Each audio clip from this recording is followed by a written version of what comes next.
এখন আপনাদের সামনে বক্তব্য রাখছেন বিএনপির ভারপ্রাপ্ত চেয়ারম্যান জনাব তারেক রহমান স্বদেশ প্রত্যাবর্তন কমিটির সংগ্রামী আহ্বায়ক, জাতীয় স্থায়ী কমিটির সম্মানিত সদস্য জনাব সালাউদ্দিন আহমেদ এখন আপনাদের সামনে বক্তব্য রাখছেন। আমি বক্তব্য রাখার জন্য উঠি নাই। বিসমিল্লাহির রহমানির রহিম। আলহামদুলিল্লাহ, আমাদের প্রিয় নেতা, আপনাদের নেতা, বাংলাদেশের গণমানুষের নেতা, গণতান্ত্রিক আন্দোলনের শীর্ষ নেতা, আমাদের আগামীর বাংলাদেশের দিক নির্দেশক, এদেশের গণতন্ত্রের রক্ষা কবচ, স্বাধীনতার সার্বভৌমত্বের রক্ষা কবচ, আমাদের প্রিয় নেতা, প্রাণ প্রিয় নেতা জনাব তারেক রহমান আপনাদের সামনে আপনাদেরকে ধন্যবাদ জানাবেন, জাতির প্রতি কৃতজ্ঞতা জানাবেন। গণতান্ত্রিক সংগ্রামের মধ্য দিয়ে ফ্যাসিবাদের পতন হয়েছে, গণতন্ত্র অবমুক্ত হয়েছে, সেজন্য আপনাদের প্রতি কৃতজ্ঞতা জানাবেন। তিনি আমাদের মাঝে ফিরে আসতে পেরেছেন। আমি আহ্বান জানাচ্ছি বাংলাদেশের গণমানুষের নেতা, আমাদের প্রাণ প্রিয় নেতা, বাংলাদেশের আগামী দিনের দিক নির্দেশক জনাব তারেক রহমান, জনাব তারেক রহমান।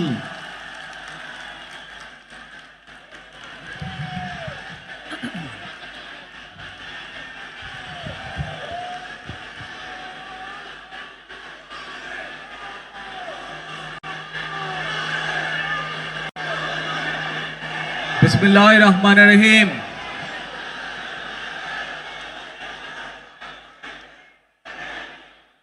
প্রিয় বাংলাদেশ, উপস্থিত প্রিয় মুরব্বীবর্গ, মঞ্চে উপস্থিত জাতীয় নেতৃবৃন্দ,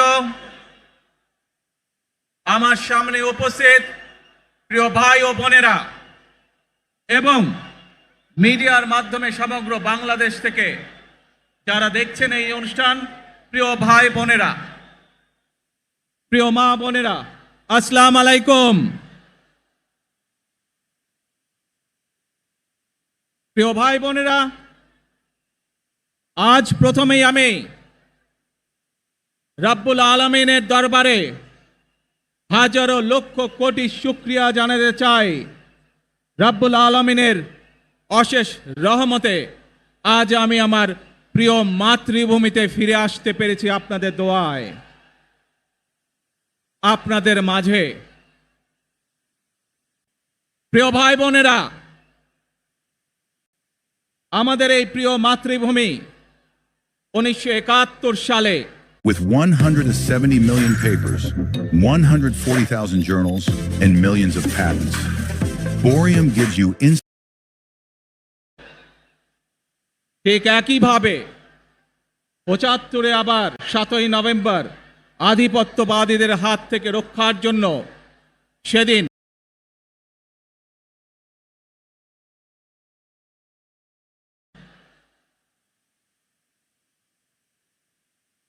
প্রিয় ভাই বোনেরা, আজ প্রথমেই আমি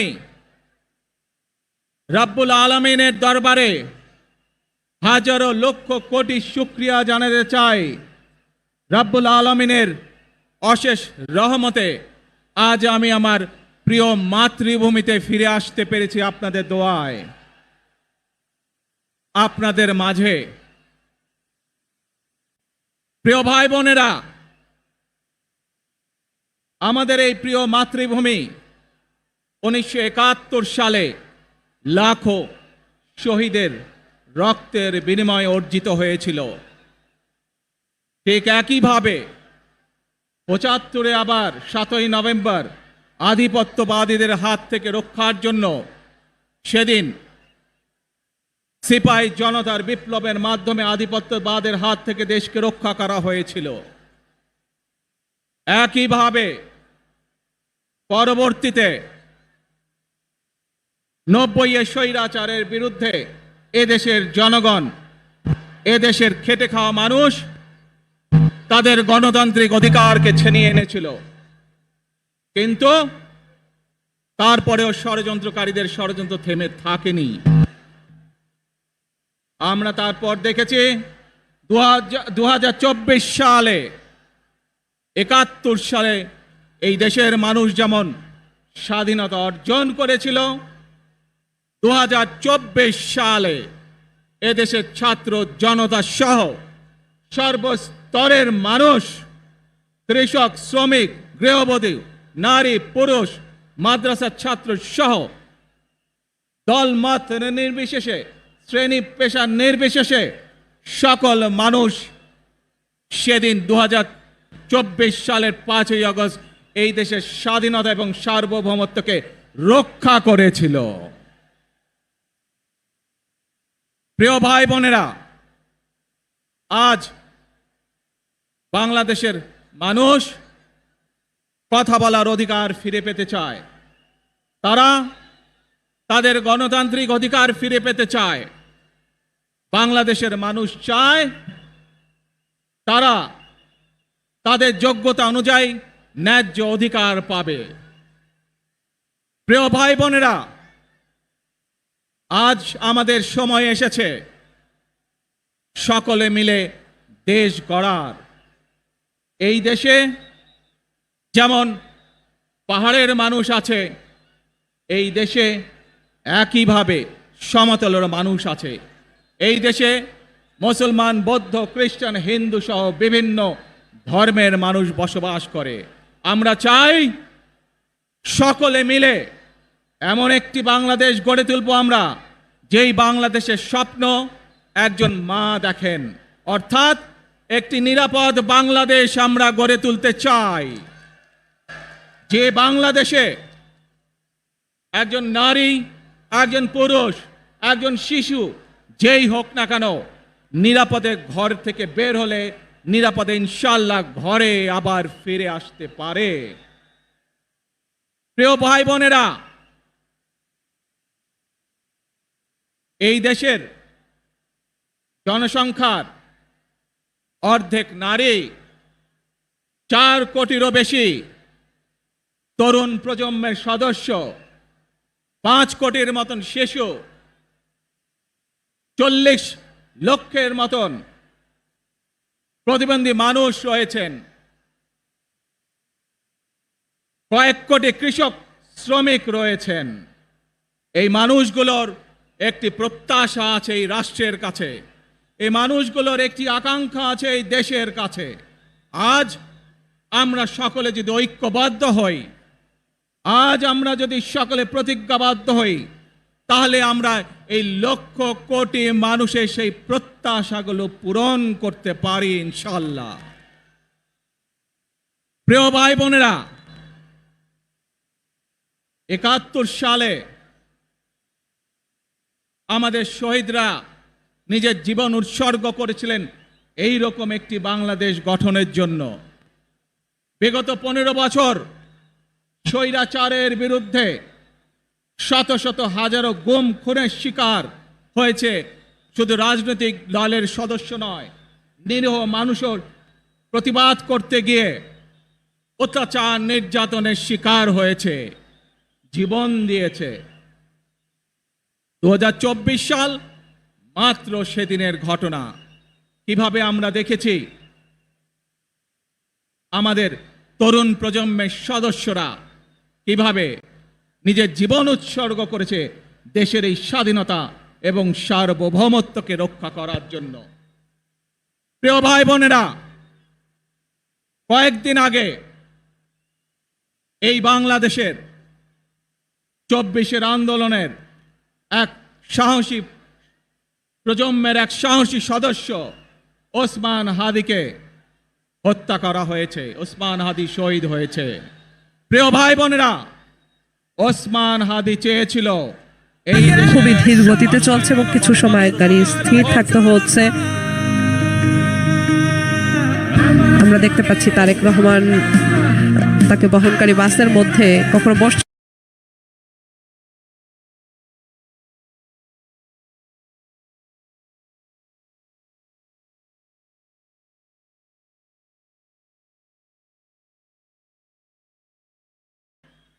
এই দেশের মানুষের গণতান্ত্রিক অধিকার প্রতিষ্ঠিত হোক। এই দেশের মানুষ তাদের গণতান্ত্রিক এবং অর্থনৈতিক অধিকার ফিরে পাক। আজ 24-এর আন্দোলনে যারা শহীদ হয়েছেন, ওসমান হাদি সহ 71-এ যারা শহীদ হয়েছেন, বিগত স্বৈরাচারের সময় বিভিন্নভাবে খুন-গুমের শিকার হয়েছেন, এই মানুষগুলোর রক্তের ঋণ যদি শোধ করতে হয়, আসুন আমরা আমাদের সেই প্রত্যাশিত বাংলাদেশ গড়ে তুলব, যেখানে আমরা সকলে মিলে কাজ করব, যেখানে আমরা সকলে মিলে আমাদের প্রত্যাশিত বাংলাদেশকে গড়ে তুলব। প্রিয় ভাই বোনেরা, বিভিন্ন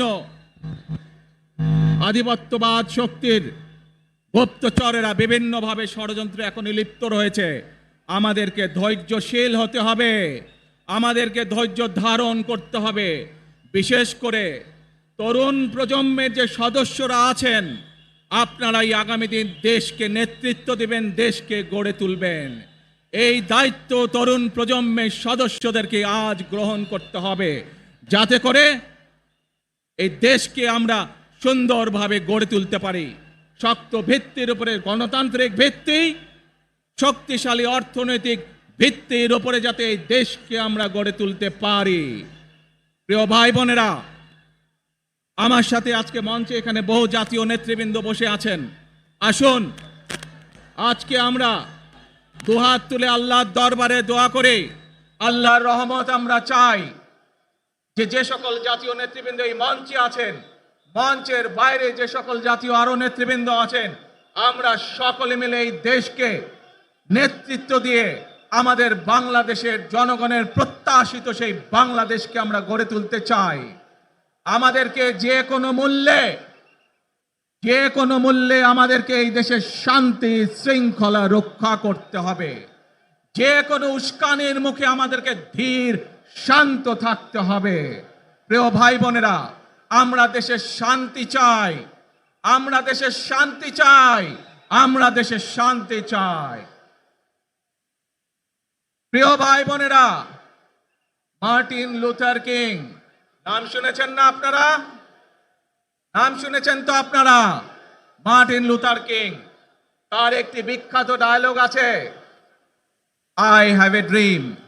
আজ এই বাংলাদেশের মাটিতে দাঁড়িয়ে আপনাদের সকলের সামনে আমি বলতে চাই, বাংলাদেশ জাতীয়তাবাদী দলের একজন সদস্য হিসাবে আপনাদের সামনে আমি বলতে চাই, আই হ্যাভ এ প্ল্যান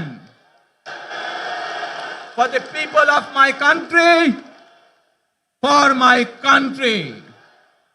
আজ এই পরিকল্পনা দেশের মানুষের স্বার্থে, দেশের উন্নয়নের জন্য, দেশের মানুষের ভাগ্যের পরিবর্তনের জন্য যদি সেই প্ল্যান, সেই কার্যক্রম, সেই পরিকল্পনাকে বাস্তবায়ন করতে হয়, প্রিয় ভাই বোনেরা, এই জনসমুদ্রে যত মানুষ উপস্থিত আছেন, এই সারা বাংলাদেশে গণতন্ত্রের শক্তি যত মানুষ উপস্থিত আছেন, প্রত্যেকটি মানুষের সহযোগিতা আমার লাগবে।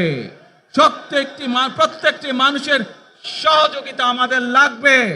আপনারা যদি আমাদের পাশে থাকেন, আপনারা যদি আমাদেরকে সহযোগিতা করেন, ইনশাআল্লাহ আমরা আই হ্যাভ এ প্ল্যান বাস্তবায়ন করতে সক্ষম হব। আসুন আমরা আল্লাহ রব্বুল আলামিনের দরবারে হাত তুলে প্রার্থনা করি, আমরা জানো, হে রব্বুল আলামিন, হে একমাত্র মালিক, হে একমাত্র পরওয়ারদিগার, হে একমাত্র রহমত দানকারী, হে একমাত্র সাহায্যকারী, আজ আপনি যদি আমাদেরকে রহমত দেন, তাহলে আমরা এই দেশের মানুষ কঠোর পরিশ্রম করার মাধ্যমে আমাদের প্রত্যাশিত বাংলাদেশকে গড়ে তুলতে পারবো। আজ যদি আল্লাহর রহমত এই দেশ এবং এই দেশের মানুষের পক্ষে থাকে, আল্লাহর সাহায্য, আল্লাহর দয়া এই দেশের মানুষের উপরে, এই দেশের উপরে থাকে, ইনশাআল্লাহ আমরা আমাদের প্রত্যাশিত বাংলাদেশ গড়ে তুলতে সক্ষম হব। প্রিয় ভাই বোনেরা, আজ আসুন আমরা সকলে মিলে প্রতিজ্ঞা করি যে ইনশাআল্লাহ আগামী দিনে দেশ পরিচালনার দায়িত্বে যারা আসবে আমরা সকলে নবী করিম সাল্লাল্লাহু আলাইহি সাল্লামের যে ন্যায়পরায়ণতা, সেই ন্যায়পরায়ণতার আলোকে আমরা দেশ পরিচালনার সর্বোচ্চ চেষ্টা করব। প্রিয় ভাই বোনেরা, আজ আপনারা জানেন এখান থেকে আমি আমার মা দেশনেত্রী খালেদা জিয়ার কাছে যাব। একটি মানুষ, যে মানুষটি এই দেশের মাটি, এই দেশের মানুষকে নিজের জীবনের থেকেও বেশি ভালোবেসেছেন। তার সাথে কি হয়েছে আপনারা প্রত্যেকটি মানুষ সে সম্পর্কে অবগত আছেন। সন্তান হিসাবে আপনাদের কাছে আমি চাইবো আজ আল্লাহর দরবারে আপনারা দোয়া করবেন যাতে আল্লাহ ওনাকে তৌফিক দেন, উনি যাতে সুস্থ হতে পারেন। প্রিয় ভাই বোনেরা, সন্তান হিসাবে আমার মন আমার মায়ের বিছানার পাশে পড়ে আছে সেই হাসপাতালের ঘরে, কিন্তু সেই মানুষটি যাদের জন্য জীবনকে উৎসর্গ করেছে, অর্থাৎ আপনারা এই মানুষগুলোকে যাদের জন্য দেশনেত্রী খালেদা জিয়া জীবন উৎসর্গ করেছেন নিজের জীবন, সেই মানুষগুলোকে আমি কোনোভাবেই ফেলে যেতে পারি না। এবং সেজন্যই আজ হাসপাতালে যাবার আগে আপনাদের প্রতি সহ টেলিভিশনগুলোর মাধ্যমে যারা সমগ্র বাংলাদেশে আমাকে দেখছেন, আপনাদের সকলের কাছে কৃতজ্ঞতা প্রকাশ করার জন্য আজ আমি এখানে দাঁড়িয়েছি আপনাদের সামনে। প্রিয় ভাই বোনেরা, আসুন আমাদেরকে আজকে নিশ্চিত করতে হবে আমরা যে ধর্মের মানুষ হই, আমরা যে শ্রেণীর মানুষ হই, আমরা যে দলেরই রাজনৈতিক দলের সদস্য হই অথবা একজন নির্দলীয় ব্যক্তি হই, আমাদেরকে নিশ্চিত করতে হবে যে কোনো মূল্যে আমরা আমাদের এই দেশের শান্তি শৃঙ্খলাকে ধরে রাখতে হবে। যে কোনো মূল্যে যে কোনো বিশৃঙ্খলাকে পরিত্যাগ করতে হবে। যে কোনো মূল্যে আমাদেরকে নিশ্চিত করতে হবে যাতে মানুষ নিরাপদ থাকতে পারে। শিশু হোক, নারী হোক, পুরুষ হোক, যে কোনো বয়স, যে কোনো শ্রেণী, যে কোনো পেশা, যে কোনো ধর্মের মানুষ যেন নিরাপদ থাকে, এই হোক আমাদের চাওয়া আজকে। প্রিয় ভাই বোনেরা, আসুন প্রিয় ভাই বোনেরা, সবাই মিলে আজ আমরা প্রতিজ্ঞাবদ্ধ হই, সবাই মিলে করব কাজ। জোরে আরো, সবাই মিলে করব কাজ, কর্মমোদের বাংলাদেশ। ইনশাআল্লাহ আপনাদের সকলের কাছে দোয়া আছে, আবারও সকলকে যে কোনো মূল্যে দেশে শান্তি শৃঙ্খলা রক্ষার আহ্বান জানিয়ে যে কোনো বিশৃঙ্খলাকে পরিহার করে ধৈর্যের সাথে মোকাবেলা করার আহ্বান জানিয়ে আমার বক্তব্য শেষ করছি। আবারও আপনাদের কাছে কৃতজ্ঞতা প্রকাশ করছি আজকে আমাকে এইভাবে বরণ করে নেওয়ার জন্য। আল্লাহ হাফেজ। বাংলাদেশ জিন্দাবাদ, বাংলাদেশ জাতীয়তাবাদী দল জিন্দাবাদ। আসসালামু আলাইকুম।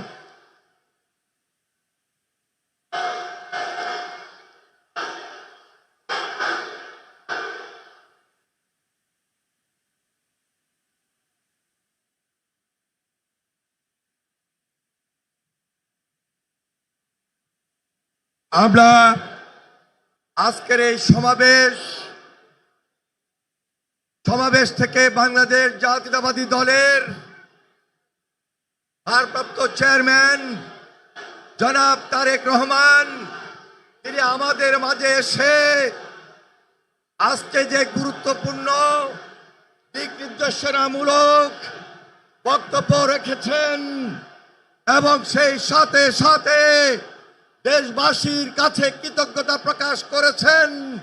সেই জন্য আমরা ভারপ্রাপ্ত চেয়ারম্যান জনাব তারেক রহমানকে আন্তরিকভাবে মোবারকবাদ জানাই, ধন্যবাদ জানাই, সংগ্রামী সালাম জানাই, শুভেচ্ছা জানাই এবং অভিনন্দন জানিয়ে স্লোগান দিচ্ছি, তারেক রহমানের সংগ্রাম, তারেক রহমান এগিয়ে চলো।